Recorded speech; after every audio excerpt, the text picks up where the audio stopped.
Welcome to session 4 of the Gifts Compass certification training, the Introverted Types. In this session, we will be considering type dispositions oriented to metaphysical content capable of shaping and guiding the course of civilization. The content is the source of that which is newly born, both for the individual and for the collective. These are the key terms that we will be considering in this session. Subject, subjective factor, and then the 4 types: introverted thinking, introverted feeling, introverted sensation, and introverted intuition. When reading Jung's comments about the introverted orientations, it is important to understand how he is using the terms subject and subjective factor. Sometimes he is using the term subject to refer to the individual, and sometimes he is using the term to refer to the subjective factor, or what we have been calling the inner object, the contents of the collective unconscious. In this training, we will only use the term subject when referring to the individual, and the term subjective factor only when referring to the inner object. You'll find a more complete review of these terms and Jung's use of them in the back of my book, Jung's Indispensable Compass, in the section titled Terms. You'll also find other definitions there, along with a review of the term personality. Note in our diagram that the ego's orientation is now primarily to the inner object, and the complementary orientation in the unconscious is to the outer object. The introverted types are each oriented to that formless world, virtually outside of space and time, that we call the collective unconscious. The images of the collective unconscious come most clearly to introverted intuition, represented by Gandhi. Introverted thinking and introverted feeling are the rational types, able to make sense of the images as either meaningful, coherent ideas or deeply held values. They're represented by Immanuel Kant and Anne Frank. Introverted sensation borrows from perceptions of the outer object to commingle them with the images of the inner object, represented by the artist Georgia O'Keeffe. We will begin our tour, as Jung does in chapter 10 of Psychological Types, with introverted thinking. How would we characterize the composite orientation that is the merger of logic with the images and ideas of the subjective factor? It is seeking to find order among ethereal ideas. Jung says he will follow his ideas like the extrovert, but in the reverse direction, inwards and not outwards. Intensity is his aim, not extensity. An intensive orientation is centered on the one rather than the many. We could call the new orientation intensively oriented to insights, that is, logic applied to ideas. Introverted thinking has a built-in intuition-like attitude that accompanies the thinking being applied. Its efforts are to continually enhance the clarity and understanding of that elusive inner image. In pursuing insights that closely approximate the inner image, it develops new, original, innovative ideas and theories. It may begin with either an inner image or an objective fact that has in some way innervated an image. But its ultimate aim is to more clearly apprehend the latent insights contained in the objective fact. So the composite attitude could be characterized as a readiness to apprehend insights. The new functional role is thinking applied to a formless image. Oriented and directed to the archetypal matrix, it surveys ideas and concepts of all sorts. Facts and concrete experience only lend support to the intense thinking process at work. Directed to the inner life, It will resolutely pursue the nature of the image until it emerges as a coherent concept, theory, or idea. The functional role of this new manifestation of the thinking function could be thought of as conceptual thinking. We termed the substance for extroverted thinking outward thoughts. Jung characterizes introverted thinking differently. He says, now when the main accent lies on the subjective process, that other kind of thinking arises, which is opposed to extroverted thinking, namely that purely subjective orientation, which I call introverted. This thinking is neither determined by objective data nor directed to them. It is a thinking that starts from the subject and is directed to the subjective ideas or subjective facts. So the substance with which it performs its service is the directed process of thinking itself. We could call that substance inner thoughts. The scope of introverted thinking is to the holistic. Its attention is forever on the comprehensive and unifying ideas, concepts, principles, themes, or theories. Jung says, the abstract thinker sees mainly the similarities between objects and disregards their singularity because he finds security in reducing the multiplicity of the world to something uniform and coherent. So introverted thinking unites seemingly unrelated thoughts and sometimes even whole disciplines, applying analogies and metaphors as representatives of the inner experience.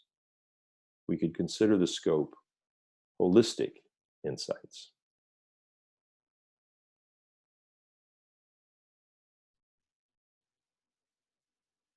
Jung is quite artful in describing the behavioral characteristics of someone oriented to this type, perhaps because it was his own lead type. Here are a few samples.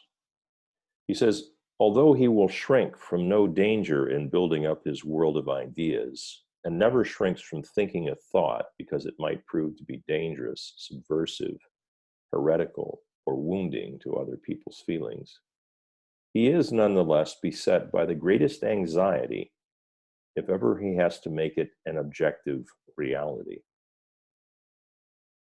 And here, in his pursuit of ideas, he is generally stubborn, headstrong, and quite unamenable to influence. His susceptibility to personal influences is in strange contrast to this. He has only to be convinced of a person's seeming innocuousness to lay himself open to the most undesirable elements. They seize hold of him from the unconscious. He says, to outsiders, he seems prickly, unapproachable, and arrogant. But the better one knows him, the more favorable one's judgment becomes, and his closest friends value his intimacy very highly. So certainly most philosophers could represent this type. Immanuel Kant, who spent 10 years pursuing his luminous idea, could represent this type well. Carl Jung considered it his lead type, and his whole model of analytical psychology emerged out of his highly introverted confrontation with the unconscious. We could consider mathematicians or scientists like Isaac Newton or Marie Curie as representatives of this orientation. Introverted feeling is directionally and functionally symmetrical with introverted thinking. Both are oriented and directed to the inner object. Both serve the common functional purpose of organizing and evaluating the contents of that consciousness. Thinking is distinguished by its orientation to logic. Logic is comprehensible to the intellect, but what shall we say about an orientation to values? Feeling is applying a feeling-toned empathy to more fully understand the image, to evaluate the image. We might consider the composite orientation to be intensive ideals. The composite attitude is to clarify through the feeling function the images that have been vaguely glimpsed. It derives a passionate and novel clarity to what feels real, good, and true. We might say that introverted feeling is forever poised to apprehend ideals. The feeling function incurs a dramatic transformation when it is directed inward to the inner object. It becomes so different from extroverted feeling that the two scarcely seem related. One is an iconoclast, the other a conformist. Jung says, feeling progressively emancipates itself from the object and creates for itself a freedom of action and conscience that is purely subjective and may even renounce all traditional values. Introverted feeling will feel secure with those inner images that seem to have eternal validity. Its modified functional role could be thought of as idealistic feeling. If the substance of introverted thinking is inner thoughts, how shall we characterize the parallel substance of introverted feeling? Using the term inner to refer to the awesome depth and breadth of the collective unconscious, we could consider the substance of introverted feeling to be inner valuations. Like introverted thinking, introverted feeling transcends individual parts to discern the unifying whole. It is oriented to the vast, the universal, the global, and the enduring, thus transcending the individual elements of any particular situation or experience. Broad, holistic abstractions take precedence over particular facts. The scope of introverted feeling could be considered holistic values and ideals.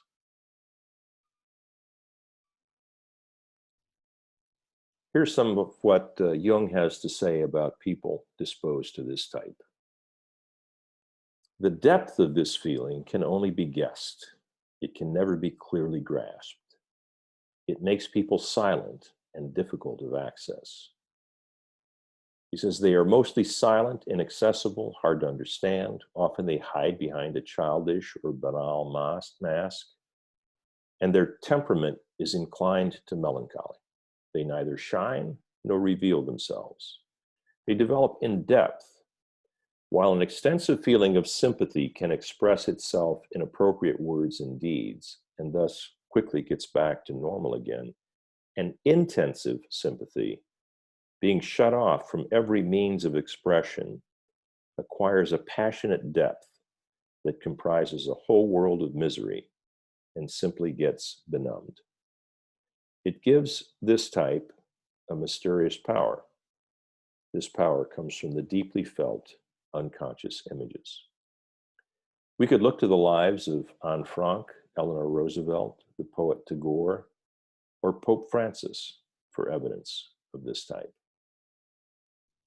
We begin our review of the two receptive types with the most enigmatic of the types, introverted sensation. With an orientation that includes both sides of the Great Divide, the nature of this type can be quite difficult to grasp.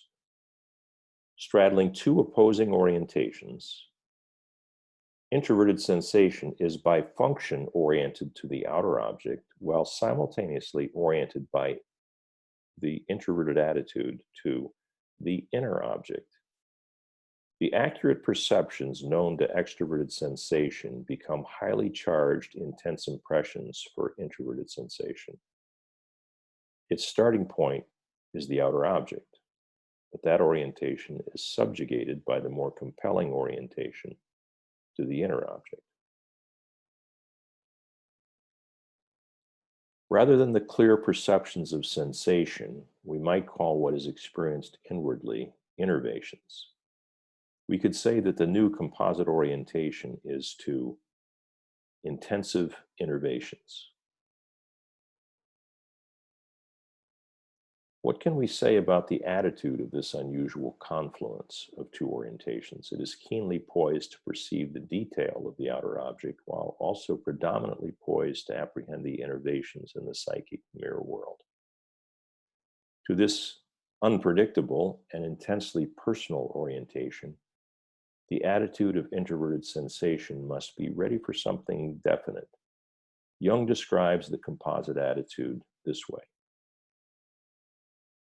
Introverted sensation apprehends the background of the physical world rather than its surface. The decisive thing is not the reality of the object, but the reality of the subjective factor, of the primordial images which, in their totality, constitute a psychic mirror world. It is a mirror with the peculiar faculty of reflecting the existing contents of consciousness, not in their known and customary form, but as it were, sub specie aeternitatis, somewhat as a million-year-old consciousness might see them. Such a consciousness would see the becoming and passing away of things simultaneously with their momentary existence in the present. And not only that, it would also see what was before their becoming and will be after their passing hence. So, introverted sensation apprehends the dazzling mirror world beneath the surface of objective experience. We could say that the attitude of introverted sensation is poised to apprehend innervations.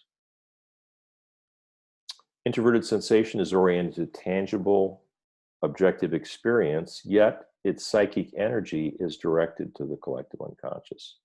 Certain details, special facts, particular features acquire heightened qualities. Common perceptions elicit deep and intense impressions. The normal sensation function takes on striking qualities ripe for artistic expression. Jung says how extraordinarily strong the subjective factor can be is shown most clearly in art. Its predominance sometimes amounts to a complete suppression of the object's influence, and yet the sensation remains sensation even though it has become a perception of the subjective factor and the object has sunk to the level of a mere stimulus.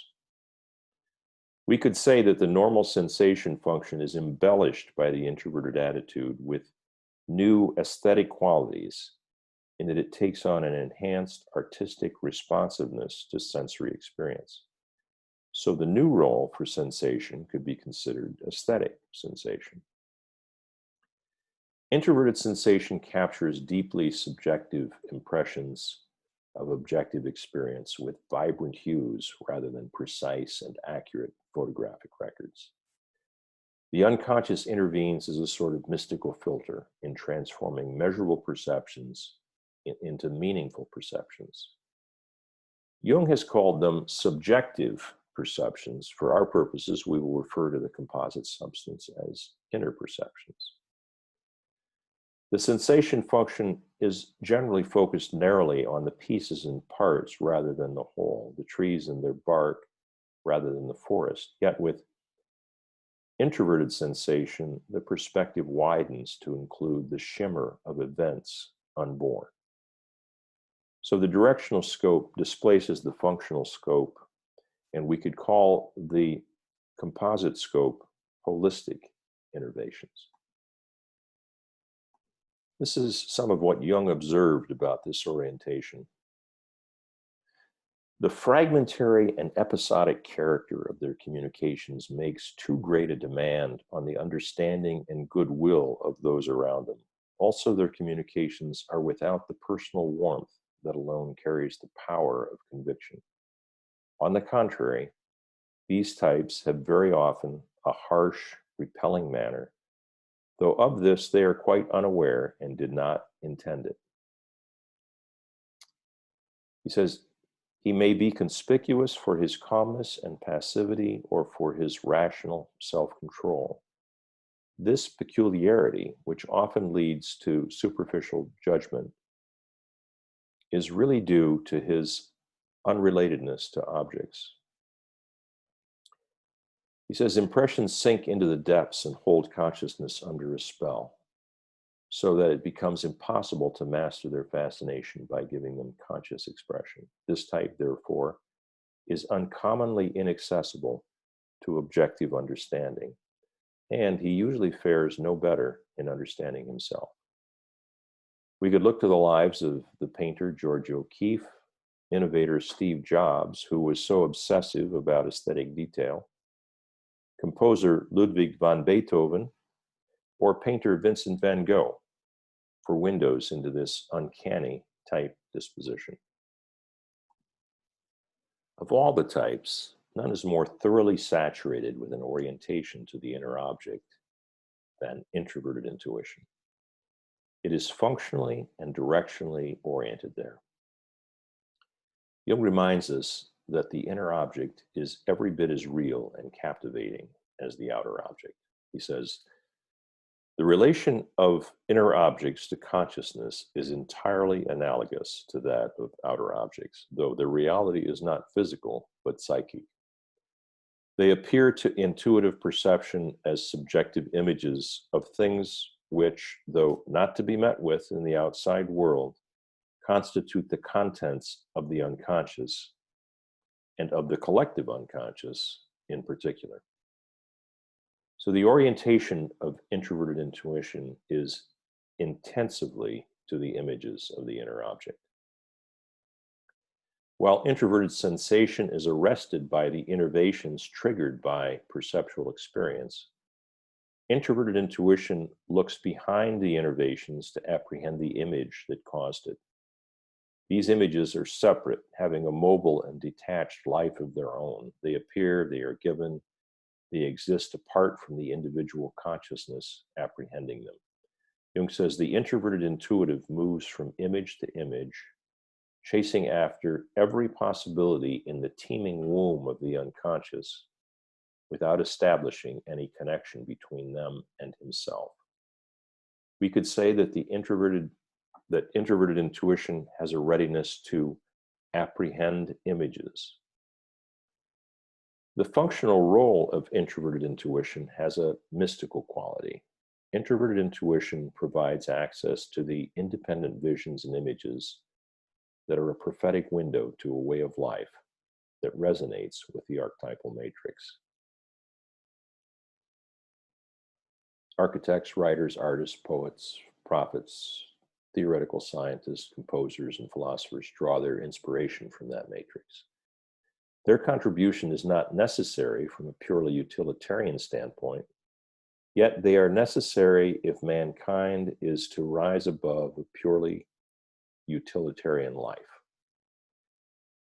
Jung says the perception of the images of the unconscious produced in such inexhaustible abundance by the creative energy of life is of course fruitless from the standpoint of immediate utility. But since these images represent possible views of the world which may give life a new potential, this function, which to the outside world is the strangest of all, is as indispensable to the total psychic economy as the corresponding human type to the psychic life of a people. Had this type not existed, there would have been no prophets in Israel. Intuition generally, and introverted intuition in particular, gains special access to a view of future possibilities. When intuition is extroverted, it tends to anticipate tangible projects and specific events. When introverted, it tends to anticipate events of larger, even global proportions. Introverted intuition delivers profound insights, generates sudden leaps of understanding, connects seemingly unrelated events, delivers imaginative and comprehensive solutions to complex issues.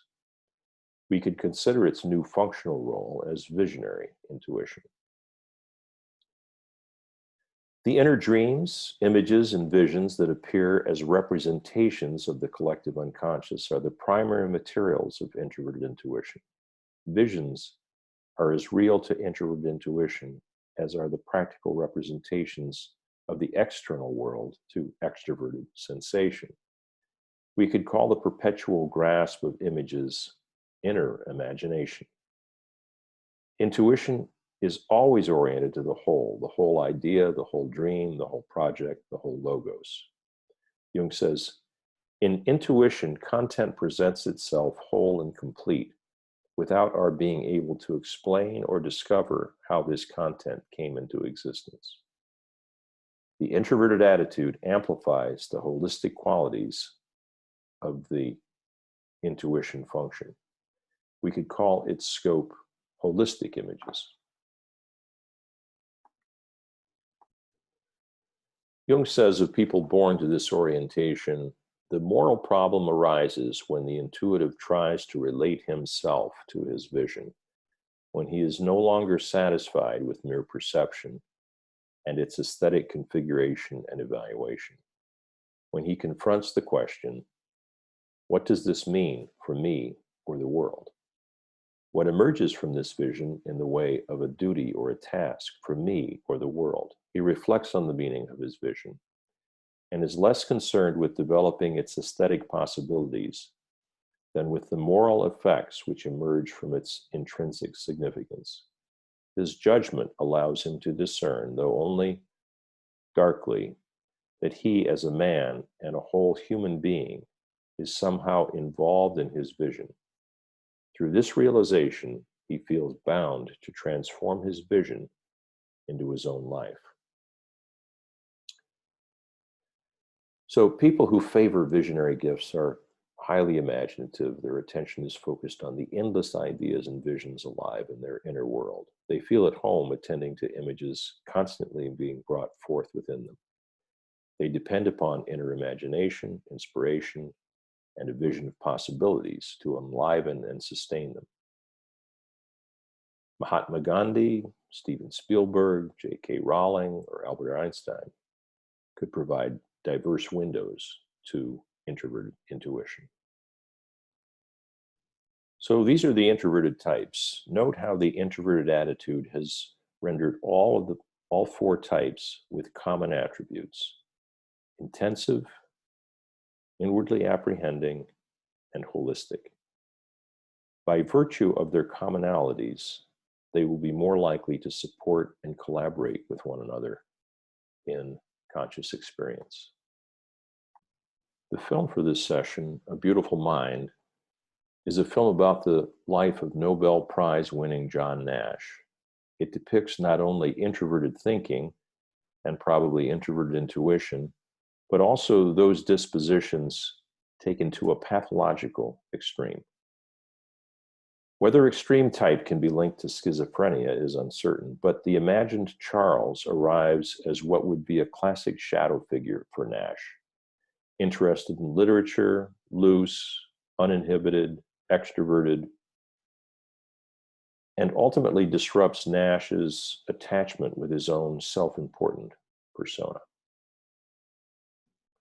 These are the two organizing questions for this session. Why would people with introverted attitudes tend to feel shy or retiring in public? Or how would people tend to behave who trust a directional orientation to the inner object? So these are the terms we have reviewed in this session: subject, subjective factor, and then the four types: introverted thinking, introverted feeling, introverted sensation, and introverted intuition.